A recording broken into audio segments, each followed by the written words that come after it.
One of the exciting things about creating Aliens Colonial Marines is that it's not based on a movie, it's a sequel to a movie, a series of movies. We had Ridley Scott's Alien, followed by James Cameron's Aliens. These movies defined science fiction for so many people, and it's humbling that my studio and I get to create a sequel to these films in video game form.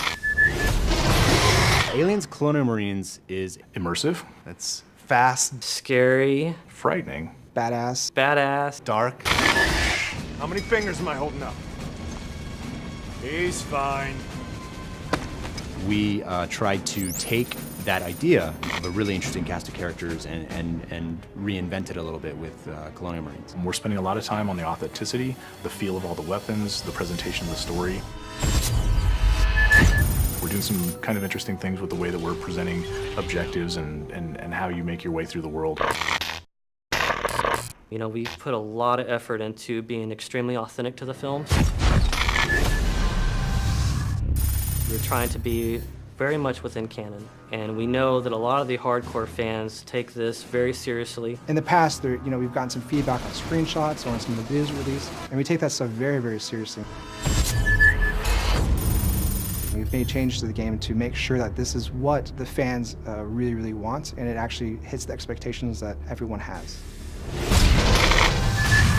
Well, for one, I think one of the similarities that you would find between Cameron's Aliens and where we are with the game is really in sort of look and feel, tone of the game. It has what you would think as if Cameron was directing himself, and at least that's our hope, is that you feel like the cinematography feels correct, you feel like the look and feel of the weapons, the way the aliens move, is something that maybe he would have done if he was directing a game like this. So we want to present something that's as compelling and detailed and beautiful and exciting as the films, but in an interactive experience. So I feel really fortunate to have had the chance to have met with Ridley Scott. We were talking about possibly doing a Blade Runner game, which a lot of people have heard about and would love to see, and we'd love to see at some point. But in that conversation that we had with him, he also knew that we were interested in making an Aliens game. So he brought out his sort of storyboards for the movie Alien, and he went through, basically one by one, and has kind of been able to explain to us some of the backstory and some of those kind of things that we've been able to incorporate in the game. And it was just an invaluable experience to be able to meet him and kind of get a perspective on what it is to have, what he originally meant to do with some of the aliens and that kind of thing. So that was really exciting. The environments in the game are obviously based on the ones in the movie. It takes place after the events of Aliens, the movie. So you're going to see 17 weeks of change. You're going to see what happened when the atmospheric processor exploded. You're going to see what the surviving aliens have done to the planet. You're going to see what Weyland-Yutani has done to the planet. You're going to see what Weyland-Yutani has done to the derelict.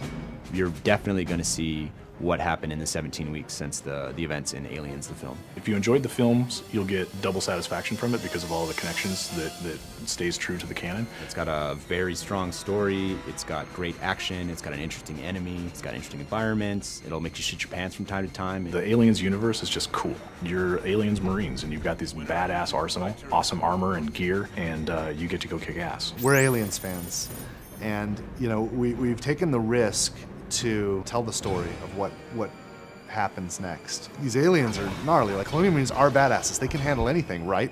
Except for this.